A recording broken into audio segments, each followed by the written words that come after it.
So ఇప్పటి వరకు మనం ఏం చేస్తున్నాం, సెకండ్ సాటర్డేను, కొన్ని యూనివర్సిటీలు అయితే ఫోర్త్ సాటర్డేను, వీటి కోసం సెలవులు చూసుకుంటా కూర్చున్నాం. ఇక సండే వచ్చిందంటే హాయిగా రిలాక్స్ అవుతున్నాం. సో మొన్న ఎవరో ఒక ఆయన అన్నట్టు రోజుకి 19 గంటలు కష్టపడాలి, కష్టపడుతూనే ఉండాలి, నెలలో 8 వారాలు కష్టపడాలి అని చెప్పేసి స్టేట్మెంట్స్ ఇచ్చేసారు. సరే మనం మనుషులమే కానీ మిషన్లం కదా కదా. సో ఇదే ఒక ఎత్తు అనుకుంటే, జాబ్ వచ్చిన తర్వాత నైట్ వరకు చేయటం ఇదంతా ఒక ఎత్తు అనుకుంటే, ఇప్పుడు కొత్తగా ఒక సమస్య వచ్చి పడింది. అదేంటో చెప్తాను. ముందుగా అయితే మీకు ఏమైనా డౌట్స్ ఉన్నట్టయితే call me for app IDs వచ్చేసరికి డిస్క్రిప్షన్లో టెలిగ్రామ్, వాట్సాప్, ఇన్స్టాగ్రామ్లో షేర్ చేశాను. ఆ గ్రూప్స్లో జాయిన్ అయ్యి ఖచ్చితంగా అయితే కాల్ చేయండి. టెలిగ్రామ్లో ఖచ్చితంగా జాయిన్ అవ్వండి. పీడిఎఫ్స్, రిజల్ట్స్, ఆర్సీఆర్బీ లాంటివి అన్నీ షేర్ చేస్తున్నాను వీడియో పెట్టలేనప్పుడు. మ్యాక్సిమం పెడతాను, పెట్టలేనప్పుడు ఇన్ కేస్. ఓకేనా, మళ్ళీ దానికి మీకు ఇది చేసి. సో ఇంతవరకు ఛానల్ సబ్స్క్రైబ్ చేసుకున్న వాళ్ళు సబ్స్క్రైబ్ చేసుకుని వీడియో లైక్ చేసి షేర్ చేయండి. ఇక మిగతా ఛానల్స్ కూడా సబ్స్క్రైబ్ చేసుకోండి, సాఫ్ట్వేర్ కోర్స్ వర్క్ సపోర్ట్ ఛానల్తో సహా.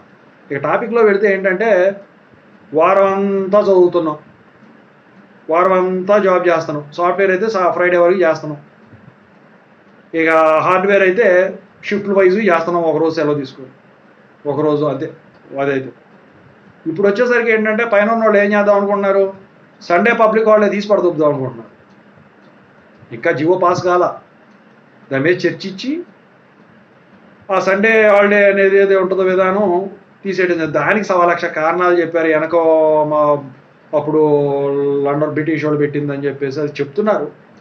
సో అది తీసేసి మరి ఏం చేస్తారు, ఇప్పుడు వారం 7 రోజులు చదువే ఉంటుందేక, లేకపోతే ఏదైనా ఒక రోజు హాలిడే ఇస్తారా అని చెప్పేసి అందరూ కూడా ఎదురు చూస్తూ ఉన్నారు.